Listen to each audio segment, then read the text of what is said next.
Ettemõte. Tere head kuulajad, Taavi Kotka, Hendrik Roonemaa on Ettemõtte saatega stuudios, sest on kolmapäev ja täna on selline mitmeski mõttes natukene teistmoodi saade. Esimene asi on see, et me oleme Taaviga kahekesi ja põhjus on see, et meie tänane saade on justkui kahes osas.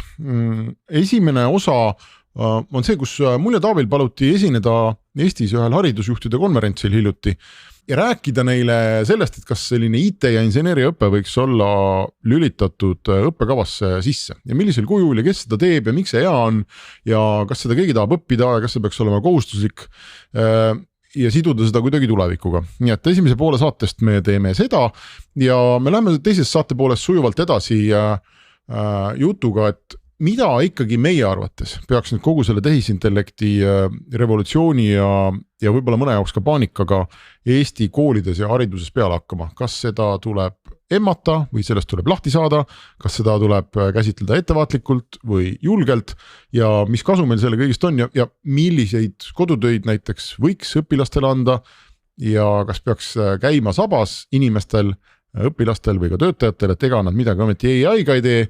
Sellest räägib meie tänase saate teine pool. Nii et hakkame peale. Tere Taavi! Tere!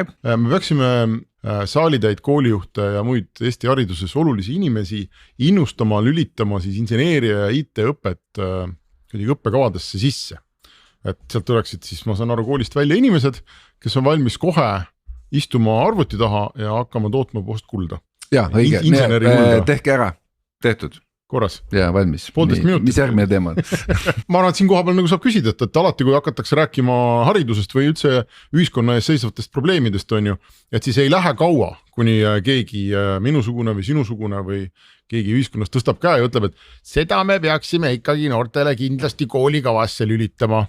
Ja ükskõik, kas see on religiooniõpe või see on mingisugune keeleõpe või see on meediapädevuse õpe, eks ole, info sorteerimise oskuse õpe, IT-inseneeriaõpe, et me ei saa ju päris niimoodi võtta, et näed, sulle meeldib IT, et nüüd sa jalutad kuhugi kohale ja ütled, et see peab olema koolikavas, koolikava läheb lõhki. Ei, nõus on, aga teistpidi jälle elu on näidanud, et see, millega sul lapsepõlves kogemust ei ole, seda sa täiskasvanud üldjuhul ei vali. Seda juhan ei tea. Ja et minust näiteks ei saanud paleruuni, sellepärast, et ma ei käinud kunagi balletitrennis, eks. Võis olla ka muid põhjuseid. Võis olla ka muid põhjuseid muidugi, kergi ülekaal või midagi, kuigi ma noorena olin väga sale.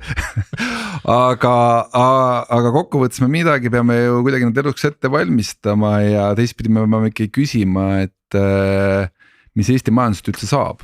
Ja selge on see, et odaval hankemaam ei ole, lihttööd, arvestades, et kui Venemaa jääb paare riigiks, siis päris loll peaks olema see investor, kes toob Eestisse tööstuse, paneb siia tööstuse püsti, nüüd toob siia tooraine, komplekteerib siin kokku ja siis viib tagasi Euroopasse. Ühesõnaga see on... Ja vahepeal palkab siit hästi palju inimesi, keda siin niikuinii ei ole.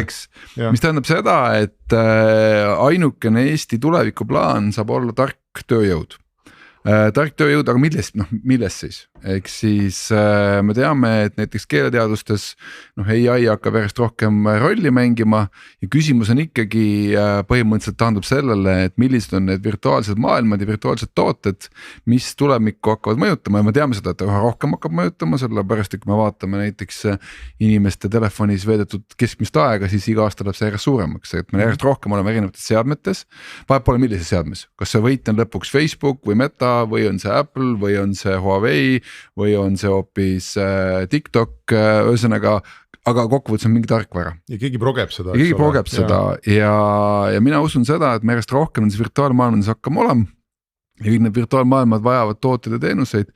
Ehk siis, kui me võtame üldist laste konkurentsivõimet, siis inseneeriat on meil vaja tarkvaraarendusest, inseneeriat on meil vaja masinaehituses, ühesõnaga inseneeriat on kõikjal vaja, mis tähendab seda, et kui me nagu paneme oma teravikku sinna, siis see tegelikult on meie laste jaoks ikkagi teene, mitte nagu karistus. Ettemõte. Roonemaa ja Kotka idupodcast. Hendrik Roonemaa ja Taavi Kotka räägivad igal kolmapäeval sellest, kuidas Eesti 1000 korda suuremaks teha. Ettemõte.